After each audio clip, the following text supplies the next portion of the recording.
என் நெஞ்சில் குடியிருக்கும்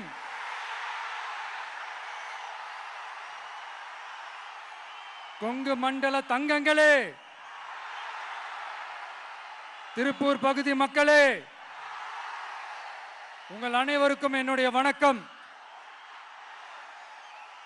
day after tomorrow 16th அன்னைக்கு நம்மளுடைய தேர்தல் வாக்குறுதிகளை ஒரு புக்கா வெளியிடுறோம்.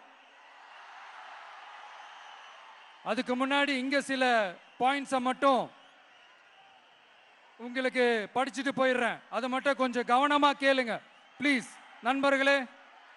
ஓகே, ஆல் வெல் தேர், ஆல் வெல். பேசலாமா? கொஞ்சம் அமைதியா இருங்க ப்ளீஸ். நெசவாளர்கள், சிறு குறு நடுத்தர தொழில்கள் மற்றும் விவசாயிகள் மற்றும் காவல்துறையினர் சம்பந்தமான நம்மளோட அஜெண்டா சிலதை உங்ககிட்ட நான் படிக்கிறேன். ஒன்று, நெசவாளர்களின் தயாரிப்புகளை நேரடியாக சர்வதேச சந்தைகளில் விற்பனை செய்வதற்காக அரசுக்கு சொந்தமான ஒரு உலகளாவிய இ காமர்ஸ் பிராண்ட் உருவாக்கப்படும். மேலும் முக்கிய நகரங்களில் வெற்றி தறி விற்பனை நிலையங்கள் ஷோரூம்ஸ் அமைக்கப்படும். இரண்டாவது, நிலையற்ற நூல் விலை மற்றும் மின்சார நெருக்கடி சுமையை பகிர்ந்து கொள்ள கைத்தறி மற்றும் விசைத்தறி வைத்திருக்கும் ஒவ்வொரு நெசவாளர் குடும்பத்திற்கும் ஆண்டுக்கு 30,000 ரூபாய் வங்கி மூலம் நேரடியாக நமது டிவிக்கு அரசு வழங்கும். மூணாவது, கைத்தறிகளுக்கான இலவச மின்சாரம் 500 யூனிட்டுகளாகவும் விசைத்தறிகளுக்கான இலவச மின்சாரம் 1500 யூனிட்டுகளாகவும் உயர்த்தப்படும். அடுத்தது, நெசவாளர்களின் உற்பத்தி செலவுகளை குறைப்பதற்காக அவர்கள் வழங்கும் நூல், சாயங்கள் மற்றும் ரசாயனங்களுக்கு நமது டிவிக்கு அரசால் 50% மானியம் வழங்கப்படும். அடுத்தது, நமது டிவிக்கு அரசில் அனைத்து நெசவாளர்களுக்கும் ரூபாய் 10 லட்சம் ஆயுள் காப்பீடு வழங்கப்படும். மேலும் நெசவாளர்களின் முதியோர் ஓய்வூதியம் மாதம் 3000 ரூபாயாக உயர்த்தப்படும். குறு சிறு மற்றும் நடுத்தர தொழில்களின் வளர்ச்சி, லட்சக்கணக்கான வேலை வாய்ப்புகளை உருவாக்குற துறையில ஒண்ணுதான் இந்த MSMEs. இந்தியாவிலேயே அதிகமான MSMEs இருக்கிற மாநிலங்கள்ல நம்ம தமிழ்நாடும் ஒண்ணு. ஆனா இப்படிப்பட்ட இந்த பெருமைக்கு இன்னும் மிக பெருமை சேர்த்தது யார் தெரியுமா? இந்தியாவிலேயே அதிகமான MSME நிறுவனங்கள் மூடப்பட்டதுல தமிழ்நாடு தான் 2வது மாநிலம்.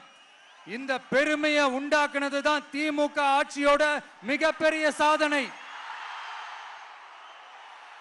இப்போ இந்த குறு சிறு மற்றும் நடுத்தர தொழில்களோட வளர்ச்சிக்காக நம்ம டிவிக்கு அரசு என்னெல்லாம் செய்யும்னு கொஞ்சம் பார்க்கலாம்.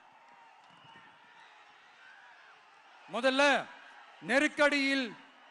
நெருக்கடியில் உள்ள குறு சிறு மற்றும் நடுத்தர நிறுவனங்களுக்கு உதவுவதற்காக ரூபாய் 15,000 கோடி ஸ்டேட் கிரெடிட் கேரண்டி ஃபண்ட் உருவாக்கப்படும்.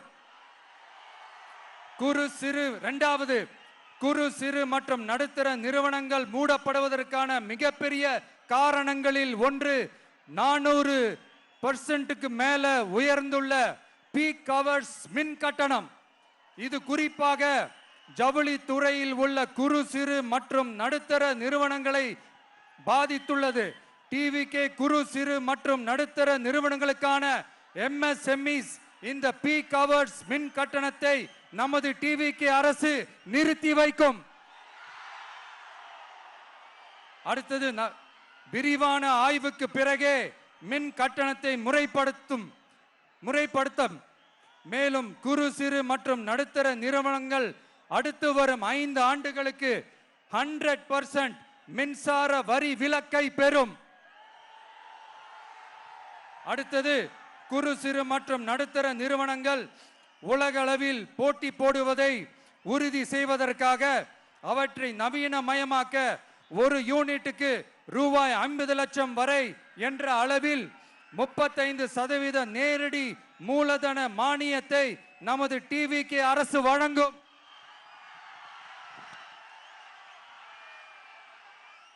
அடுத்து நம்ம எல்லாருக்கும் சோறு போடுற நம்ம தெய்வங்களான விவசாயிகளுக்கான அஜெண்டா கொஞ்சம் படிப்போமா? 5 ஏக்கருக்கு குறைவான நிலம் உள்ள விவசாயிகளுக்கு வேளாண் கூட்டுறவு சங்கங்களில் வாங்கிய பயிர்க்கடன் முழுமையாக தள்ளுபடி செய்யப்படும். 5 ஏக்கருக்கு மேல் உள்ள விவசாயிகளுக்கு 50% தள்ளுபடி செய்யப்படும். அடுத்தது குறைந்தபட்ச ஆதரவு விலைக்கு MSP சட்டப்பூர்வ உத்தரவாதம் வழங்கப்படும். நெல்லுக்கு ஒரு குவிண்டாலுக்கு 3500 ரூபாயும் கரும்புக்கு டன் ஒன்றுக்கு 4500 ரூபாயும் வழங்கப்படும். உழவர்களின் தோழன் திட்டத்தின்படி குத்தகை விவசாயிகள் மற்றும் விவசாய தொழிலாளர்களுக்கு ஒரு குடும்பத்திற்கு ஆண்டுக்கு ரூபாய் 10,000 ரூபாய் அவர்களின் நேரடி முதலீட்டு ஆதரவு தொகையாக வழங்கப்படும். 100% பயிர் காப்பீட்டு திட்டத்தின்படி பயிர் பாதுகாப்பு உறுதி செய்யப்படும்.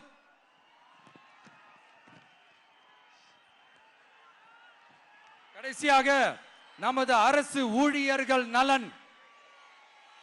அரசு ஊழியர்களின் நலனுக்காக பழைய ஓய்வூதிய திட்டம் மீண்டும் வழங்குவது குறித்து நமது டிவிகே அரசு கனிவுடன் பரிசீலித்து மதிப்பீடு செய்யும். அடுத்தது 5 அல்லது அதற்கு மேற்பட்ட ஆண்டுகள் தொடர்ச்சியாக அரசு பணியை நிறைவு செய்துள்ள அனைத்து தற்காலிக ஆசிரியர்கள், செவிலியர்கள் மற்றும் எழுத்தர் பணியாளர்களை நமது டிவிகே அரசு பணி நிரந்தரம் செய்யும். 3வது, பதவி உயர்வுக்கு பணம் பெறும் கலாச்சாரத்தை நமது டிவிகே அரசு முடிவுக்கு கொண்டு வரும். அனைத்து அரசு ஊழியர்களின் இடமாற்றங்களும் வெளிப்படையான மற்றும் கால வரையறைக்கு உட்பட்ட முறையில் நடைமுறைப்படுத்தப்படும். 4வது, காவலர்களின் அடிப்படை மாத ஊதியத்தை 18,200 ரூபாயிலிருந்து 25,000 ரூபாயாக நமது டிவிகே அரசு உயர்த்தும். அதிக மன அழுத்தம் உள்ள பணிகளில் ஈடுபடும் காவலர்களுக்கு பணிப்படியாக மாதம் 1000 ரூபாய் கூடுதலாக வழங்கப்படும்.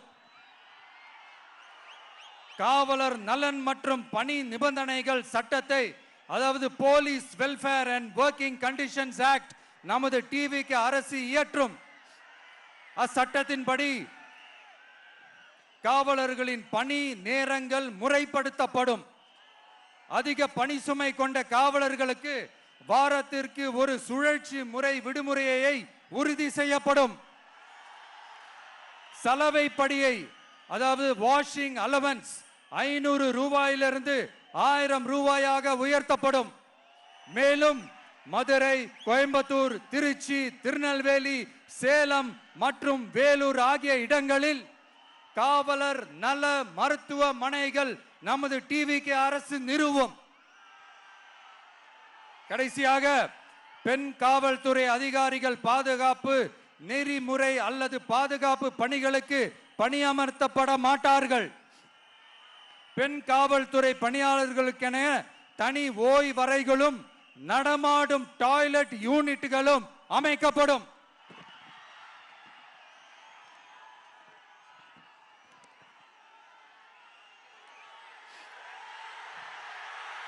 நீங்க எல்லாரும் இந்த விஜய 100% நம்பலாம். நான் உங்களுக்காக மட்டும்தான் வந்திருக்கிறேன். உங்களுக்காக நன்றி கடன் செலுத்துறதுக்காக மட்டும்தான் வந்திருக்கிறேன். போய் வாக்குறுதிகள் கொடுத்து நான் உங்களை ஏமாத்த மாட்டேன்.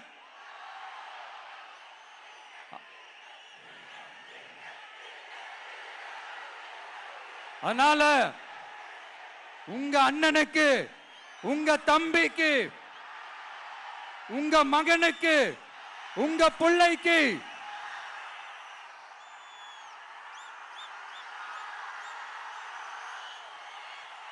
ஒரே ஒரு வாய்ப்பு கொடுங்க. தயவு செஞ்சு விசில் சின்னத்துக்கு ஓட்டு போடுங்க. இது ஒரு விசில் புரட்சி தேர்தலா இருக்கணும். கான்பிடென்டா இருங்க. நல்லதே நடக்கும். வெற்றி நிச்சயம், வெற்றி நிச்சயம், வெற்றி நிச்சயம்.